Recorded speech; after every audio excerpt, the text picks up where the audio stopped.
wrote that they buried him in a coffin with a great big crack on the lid. Read a thing, said that a woman died after drinking 18 litres of Coke. She ate a packet of Mentos and they found her head 3 miles away.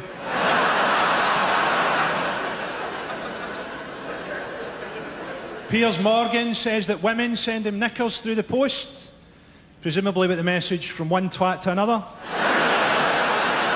I don't really understand TV, to be honest. I don't understand why Ant and Dec go to the jungle every year when it's the only place that's hot enough for Ant's head to hatch. There's a thing that happens to you, I think, in your 40s as a man where you suddenly realise that you're a dad. And not in a good way. You realise that you're a 42-year-old father of 2 who says lame dad stuff and you will never be cool again.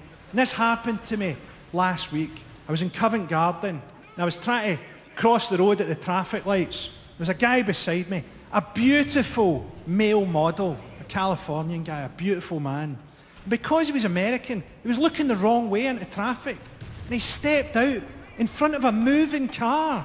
And I grabbed him by the arm and pulled him back onto the pavement.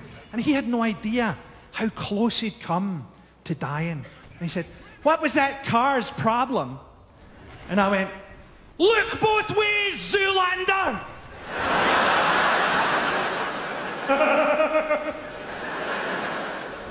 Do you know what my kids got me for Father's Day? They got me that shower gel, mint tea tree gel. No one had warned me about that. I thought my arsehole was going to burst into song.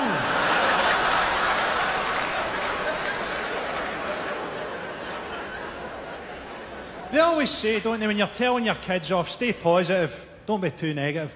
And I agree with that. But sometimes you're standing there thinking, I don't see anything positive about this. You have shat on my rug. And I am struggling to find an upside. You can't hit your kids, obviously, but there's nothing that says that you can't tamper with the brakes on their heelys. My son's 6 now, so it's actually quite difficult to punish him.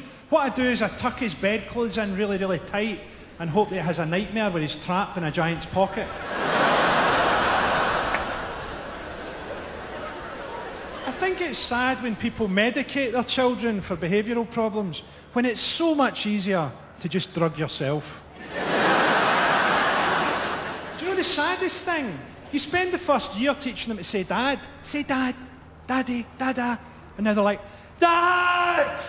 And I'm like, shut up, will you? I'm on Tinder trying to find us a new mum.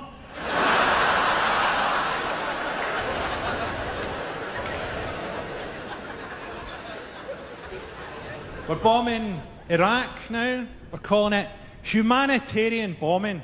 There's no such thing as humanitarian bombing, is there? It's always about oil or power, not humanitarianism. That's why you never get stopped by someone in the street saying, "Hi, I'm from Oxfam, and for just £12 a month, we could really blow the shit out of something."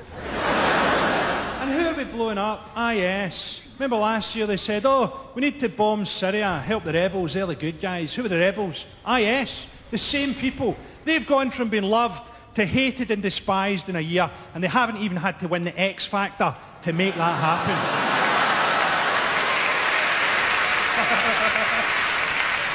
Britain as a culture runs on hypocrisy. David Cameron went to Sri Lanka. He told the Sri Lankans off for human rights abuses that they committed with weapons that Britain sold to them.